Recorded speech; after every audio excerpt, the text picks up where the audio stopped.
रोहन और मैं हमारे दोस्त विनोद की शादी में उसके गांव जा रहे थे।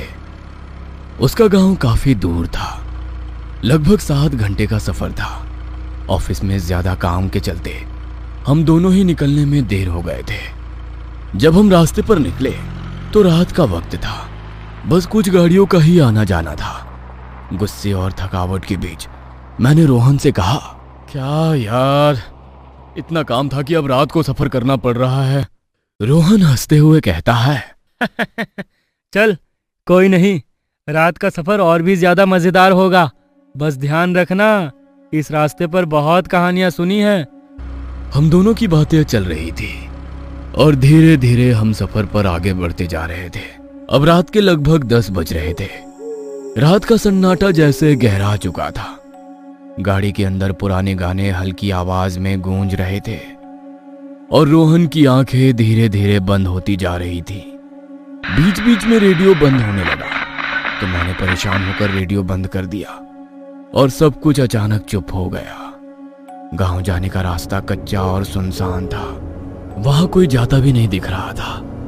रास्ता अब जंगल से होकर फिर आगे हाईवे से मिलता था। थोड़ी देर बाद गाड़ी का इंजन अचानक बहुत तेज आवाज करने लगा। इंजन से उफनता हुआ गर्म धुआं बाहर आने लगा और मैंने गहरी सांस लेते हुए कहा, इस गाड़ी को भी अभी खराब होना था, अब तो कोई मदद भी नहीं मिलने वाली। गाड़ी को किनारे पर रोकते ही जैसे कुछ पल के लिए सब कुछ शांत हो गया। मैंने गहरी सांस ली और गाड़ी से बाहर निकला। गाड़ी से बाहर निकलते ही मुझे ऐसा लगा जैसे मैं किसी और दुनिया में कदम रख रहा था। सिर्फ हवा की हल्की सी सरसराहट थी जो जैसे अपनी ही कहानी सुना रही हो। जब मैंने गाड़ी के बोनट को हाथ लगाया तो गाड़ी बहुत गर्म हो गई थी। काफी देर से बिना रुके गाड़ी चलाने के कारण इंजन गर्म हुआ था। जैसे ही मैंने बोनट खोला, एक घना सैलाब जैसे धुआं बाहर निकला। मैंने आंखें बंद कर ली। जब मैंने फिर से आंखें खोली तो वहां एक स्पष्ट आकृति खड़ी थी, जैसे कोई साया, लेकिन मुझे लगा कि यह सिर्फ धुएं का असर था और कुछ नहीं। मैंने आंखों को हाथों से पोंछा और फिर से देखा तो वहां पर कुछ नहीं था। घड़ी में 11 बजने वाले थे और जंगल की खामोशी एक भयंकर अजनबी एहसास में बदल चुकी थी। गाड़ी का बंद होना एक खौफनाक संकेत लग रहा था। मैं मन ही मन सोचते हुए गाड़ी के पीछे रखी पानी की बोतल ले आया। मैंने पानी की बोतल उठाई, लेकिन जैसे ही बोतल के ढक्कन को खोलने लगा, जंगल के कीड़ों की आवाज अब मुझे बेहद खौफनाक लगने लगी थी। जैसे वे मेरे अंदर के डर को महसूस कर रहे हो और मुझे डराने की कोशिश कर रहे हो। तभी मुझे ऐसा महसूस हुआ कि मेरे पीछे कोई है।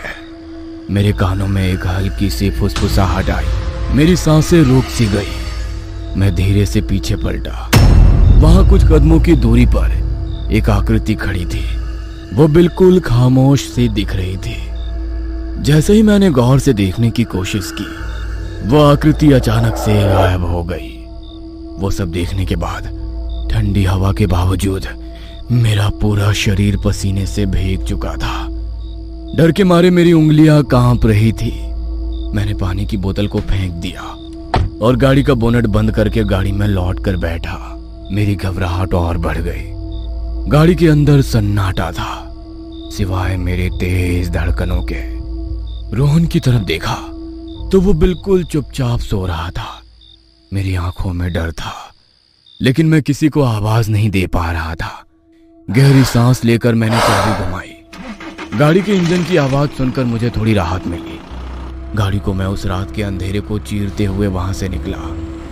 अभी थोड़ी ही दूर गाड़ी चली थी कि फिर से गाड़ी के बोनट से धुआं आने लगा। मैंने खुद को समझाने की कोशिश की कि अब मुझे गाड़ी रोकने की गलती नहीं करनी है, चाहे कुछ भी हो जाए। अचानक गाड़ी की हेडलाइट्स में मैंने देखा कि सड़क के बीचों बीच कोई खड़ा हुआ था। पहले तो मुझे लगा कि ये कोई पेड़ या झाड़ी होगी, लेकिन जैसे ही मेरी नजर उस पर पड़ी, मेरे सामने आई। मैंने बिना किसी सोच के ब्रेक लगाए, लेकिन गाड़ी का नियंत्रण मेरे हाथों से पूरी तरह से निकल चुका था। गाड़ी एक भयानक झटका खाई और सामने जाकर एक बड़े पत्थर से टकराई। अचानक कुछ देर तक सब तरफ एक अजीब सी खामोशी छा गई। चारों ओर सिर्फ सन्नाटा फैल गया। चांद की हल्की रोशनी भी उस घने अंधेरे में गुम हो चुकी थी।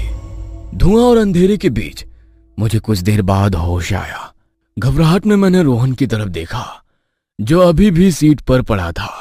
तुम ठीक हो? उसने मेरी तरफ देखकर कहा। मैं तो ठीक हूँ, लेकिन ये सब कैसे हुआ?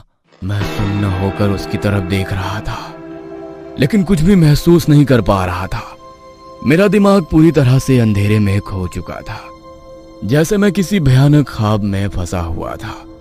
मैं घबराकर जोर से चिल्लाया। मैंने रोहन की तरफ देखा। तुम्हारे साथ क्या हुआ था सुमित? रोहन ने पूछा। उसकी आवाज में घबराहट साफ झलक रही थी।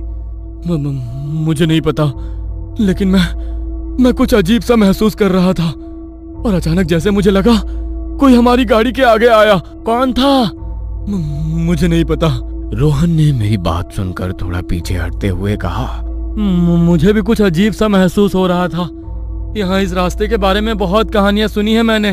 लोग कहते हैं कि यहाँ कोई आत्मा भटकती है।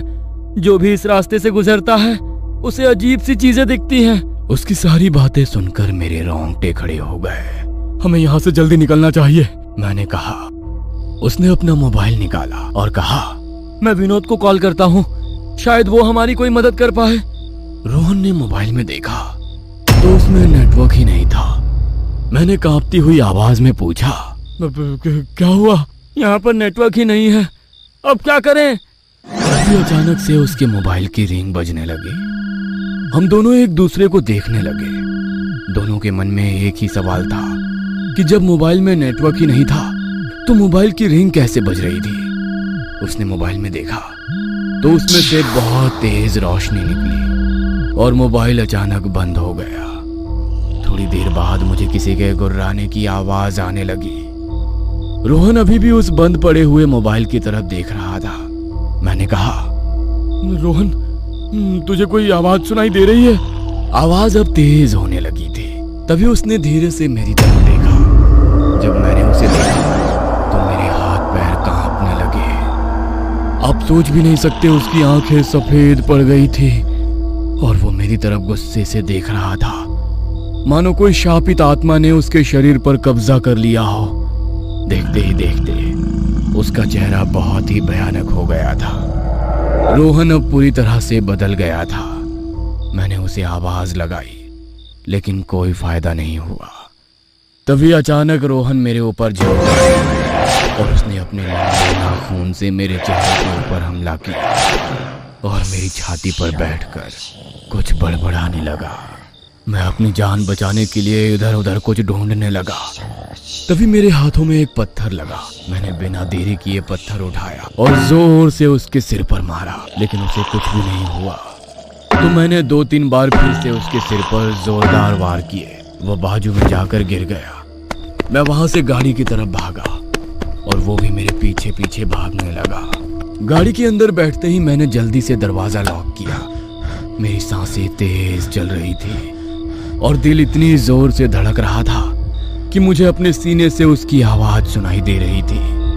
मेरी नजर गाड़ी की पिछली सीट पर गई, जहां एक लोहे की रॉड पड़ी थी। मैंने उसे जल्दी से उठाया और खिड़की से बाहर झांक कर देखने लगा। कुछ देर तक सब कुछ शांत हो गया था, लेकिन तभी अचानक रोहन गाड़ी की छत पर कूद पड़ा और उसके तेज नुकीले नाखून से गाड़ी की छत को फाड़ने लगा। छत पर भयानक आवाजें गूंज रही थी। अब मेरी हालत बहुत खराब हो चुकी थी। मुझे लगा कि मेरे बचने की कोई उम्मीद ही नहीं है।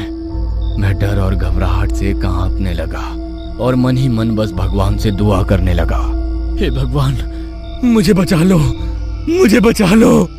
उसका हाथ गाड़ी की छत को चीरते हुए मेरी तरफ बढ़ा, लंबी नुकीली उंगलियां।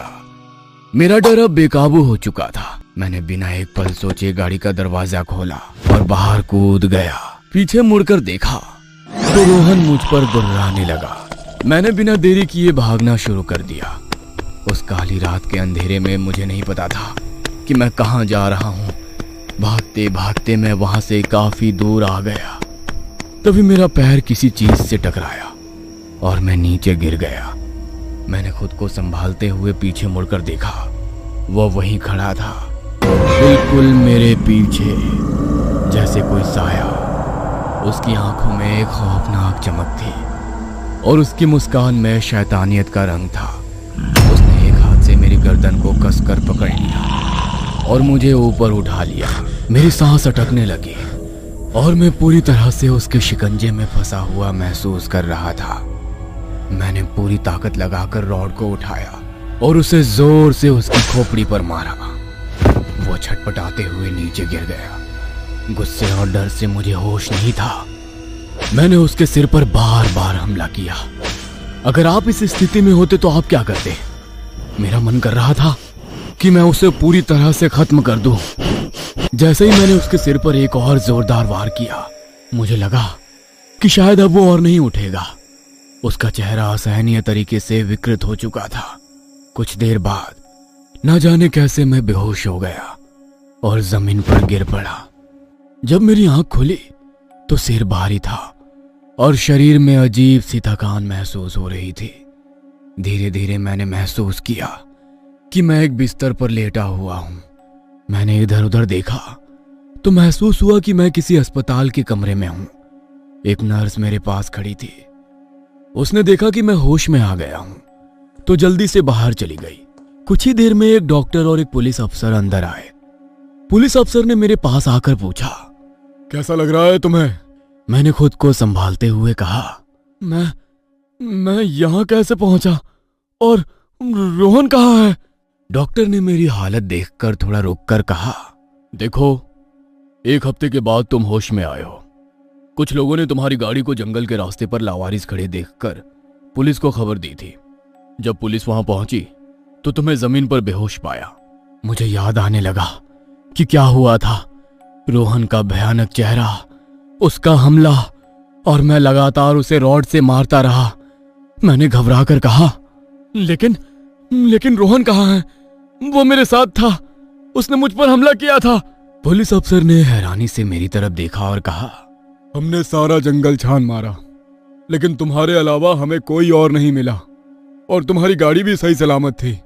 उस पर कोई खरोच का निशान तक नहीं था। मैं हक्का बक्का रह गया। मैंने तो खुद देखा था कि रोहन ने गाड़ी की छत फाड़ दी थी। मैंने खुद उसे मार मार कर नीचे गिराया था। मैंने चिल्लाते हुए कहा, यह कैसे हो सकता है? मैंने उसे खुद देखा था, मैंने उसे मारा था। डॉक्टर ने मुझे शांत करने की कोशिश की और कहा, शायद तुम्हारे दिमाग पर कोई गहरी चोट आई है जिससे तुम्हें भ्रम हो रहा है। तुम कुछ दिनों से बेहोश थे, शायद तुम्हें कोई डरावना सपना दिखा हो, लेकिन मुझे पता था कि यह कोई सपना नहीं था। वो सब कुछ असली था, वो मेरी कल्पना नहीं थी। कुछ देर के बाद वो सब चले गए। मैं अस्पताल के कमरे में अकेला बिस्तर पर लेटे लेटे सोचता रहा कि आखिर ये सब क्या था। क्या वाकई वो मेरा भ्रम था या फिर कोई भूतिया घटना जिसने मुझे और रोहन को निशाना बनाया था। रात का समय हो गया था। कमरे में हल्की सी रोशनी थी और बाहर सन्नाटा पसरा हुआ था। मैं सोने की कोशिश कर रहा था, तभी मुझे लगा जैसे कोई मेरे पास खड़ा है। मैंने धीरे धीरे अपनी आंखें खोली तो देखा वहां मेरे बिस्तर के पास रोहन खड़ा था। वही सफेद आंखें, वही खौफनाक मुस्कान। मैंने डर के मारे चिल्लाना चाहा, लेकिन मेरी आवाज गले में ही अटक गई। वो धीरे से मेरे कान में फुसफुसाया, तुमने सोचा तुम बच जाओगे? ये तो बस शुरुआत है। और फिर अचानक वो गायब हो गया। मेरी सांसें तेज हो गई। मैं समझ चुका था कि यह सब कुछ असल में हो रहा था। मैं अभी भी उस भयानक खेल का हिस्सा था और शायद इस बार बचने का कोई मौका नहीं था। उस रात के बाद से मैं हर दिन किसी अदृश्य ताकत से लड़ता रहा। कुछ दिनों के बाद डॉक्टरों ने मुझे पागल समझकर पागल खाने भेज दिया, लेकिन मुझे पता था कि मैं पागल नहीं हूं। और एक दिन मैं हार गया। जब उन्होंने मुझे फांसी पर लटका पाया तो सबने सोचा कि मैंने अपनी जान ले ली, क्योंकि मैं पागल हो चुका था। लेकिन सच्चाई ये थी कि मैं उस भयानक आत्मा से बचने की आखिरी कोशिश कर रहा था। अब मैं यहां नहीं हूं, लेकिन मेरी कहानी यहीं खत्म नहीं होती। क्या आपको लगता है कि सुमित ने सच कहा था या वो वाकई में पागल हो गया था?